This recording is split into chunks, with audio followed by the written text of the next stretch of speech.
What's going on, YouTube? This is ParkerLad88 coming at you with another video. Today I am joined with Justin, and he has a deck profile for us. What are you deck profiling for us? Today I played Phantasm Spiral Dragons. Okay, cool. So what made you decide to pick up this deck? Because it was cheap. No, I literally bought the whole deck for like $28. It's got some decent OTK potential, some consistency problems, but you can work around that. Okay, gotcha. All right. Well, without further ado, let's go ahead and get started. All right.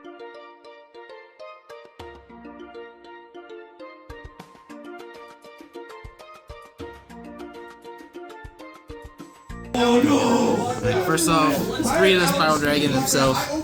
It's a big beater, 29 on both ends. Cool. You can special summon him out multiple ways. I'd probably cut it to 2, because you can only really special summon 2 a turn, so. Gotcha. Cool.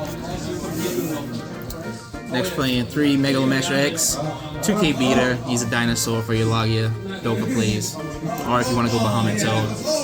Yeah, self-explanatory. Word. Calvazulus for the same reason. 1 rabbit, you're playing 6 normal monsters you can summon, so you need to play it. Dino Rabbit never dies. Exactly. 1 Mexi, best card in this format probably, so might as well play it. Gotcha. Next is the main card of this deck, Pacifist. Okay. It's always treated as Umi on the field, and it lets you activate your traps from hand as long as it's on the field. You can activate your traps from hand? Yes. Oh, good. Okay. And anytime your opponent does anything, if they activate a card effect, spell, or trap, as long as you don't have a token, you get a 2K token on board. And at any time you normal summon exactly 1 monster, you get a search for any equipped spell or trap. Once per turn. So does that mean that whenever you special summon the token, it triggers off the special summon of the token, or do you have to summon an actual monster? It special summons off the token too. Okay, so you go token and then token gets you search. Yep. So you can search for one of the traps and then you can play the trap from your hand. Exactly. That's neat. Okay, cool. Because this is the best card in the deck, you always want to see it. 3 terraforming. Gotcha. Cool.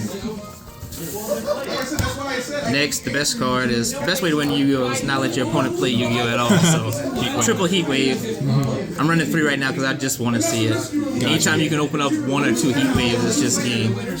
Gotcha. How often do you think that happens? Today I opened it double twice in 2 games, and I won both those games, so. Gotcha. When you draw it, it's the nuts. Cool. Next, double instant fusion. I don't really want more, because I don't always have a lot of targets engraved for Norden. I'm only running Norden. I don't have any extra things run, so 2's fine. I wouldn't put it up to anything else. Got you. How do you think that's going to change when the new ban list goes into effect, or do you think you're still going to play Phantasm Spirals after? I still will.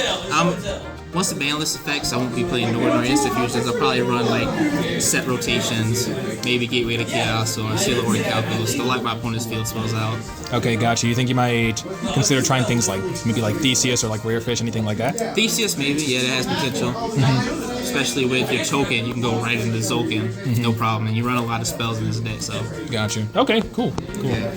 Next, we play 2 unexpected dies, because sometimes, again, running a lot of spells and traps, you just don't see monsters a whole lot. So I need something. I need to get a summon out so I can get my searches and get my engine going. Gotcha. Next, we have the equips. We have 2 Crash, 2 Wave, and 2 Grip. Okay. Okay, so a little explanation. Grips gives it 500 attack, and when it destroys a monster by battle, you inflict 1,000 points of damage to your opponent, and then you get a normal Phantasm Spiral Dragon. You get your big boy out. You get the normal or you special it? You special it. Okay, gotcha. Can you equip it to anything you want, or does it have to be like normal specifically? Normal monster. It has to be a normal monster. So. Okay. And then once the dragon is summoned, it switches to the dragon. And that's for all 3.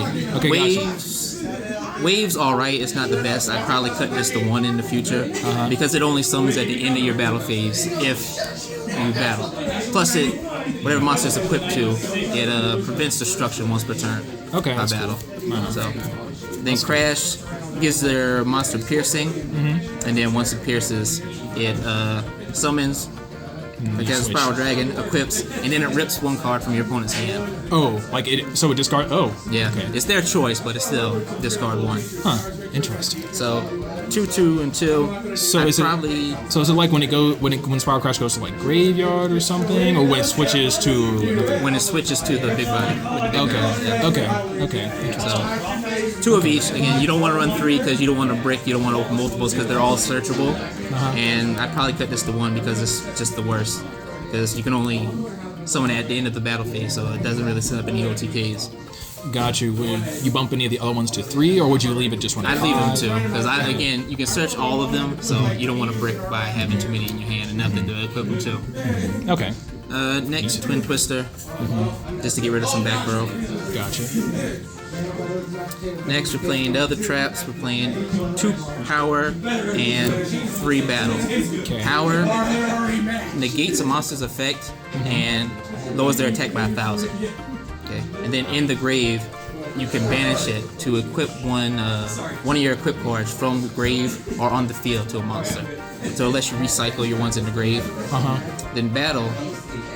Again, all these can be activated from the hand. Battle lets you target one monster, destroy it. And then, if it's in the grave, you can banish it to change one of your equips that's already on the field.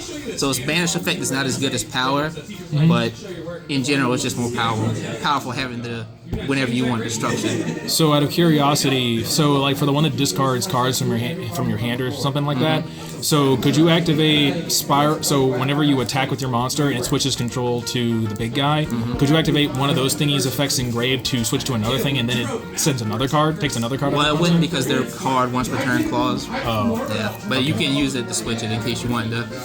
Maybe they have another defense position monster, you just wanted to get it in there for a little bit more damage. So. Gotcha. Okay. Neat. Okay, so gotta run 3 battle. It is the best trap in this deck. And of course, if you have pacifists on the field, you can activate these from hand. Gotcha. Next, Chaplain Vigilance. Yay, my favorite. One of the best cards. It's basically solemn. As long as you control a level 7 or higher normal monster, and you almost always have one, as long as you have pacifism out on the field. So these 2 cards, you just negate anything as long as this is out on the field. Yeah, I have a long history with this card. I'm very pro Champions Vigilance. I run this I've run this in every Red Eyes build I've had ever since I started playing it, so I can relate. I love this great. card. As long as you run normal monsters, it's amazing. Yeah. Cool. And the last card, Skill Drain. You're running all normal monsters. I barely go into the extra deck at all, so there's no need not to run it. It's just free for you. Gotcha. Yeah, that makes sense. Okay. On to the extra deck. Again, there's nothing I really go into a whole lot, just in case I need to extend some plays. 1 Norden. Rank 4 is running. 2 Lagia. 2 Doka. I might cut Lagia to 1 to change something out because I prefer Doka. I almost always go into Doka. Because, I mean, Lagia is good, you negate everything, but being able to negate 2 monster effects on your opponent's turn is really good. Yeah. 1 Dweller. Dweller is really good in this format against True Kings, True Dracos, and Dinosaurs, stopping all their babies in grave. Ignore that card, Bahamut Shark, because I'm trying to get a Toad, so when I have a Toad, it'll be good. Diamond Dire, sometimes you just need to get rid of Stuff. Yeah. Gotcha. Got Samurai for some OTKs. Never really go into it, but it's there. 101, again, being able to take opponent's monster, get over something you can't get over. Dark Rebellion, it's not too bad. I'd rather play the Utopia package, but this covers it for now. Gotcha. Next, Karen Gorgon. Karen Gorgon again, really good. Being able to stop cards and just target one thing. Castell, again, staple ring 4. Yeah. And Cowboy. So sometimes the extra 800 points of damage comes in handy. Cowboy still steals games. It does. And for the last card, Hope Harbinger. Hope Harbinger is extremely good. If you can get a token out and one of your Phantasm Spiral Dragons and just make that and sit on it, your opponent's gonna have a hard time. Okay. And that's it for the deck. Well, cool deal. Thanks for the deck profile. Any closing comments? No, nothing else. That's all we got. Okay. All right. Well, guys, let me know what you think of Justin's deck profile featuring OCG Spirals. This is Parker Ladd, and we'll catch you later, guys. All right, Davies.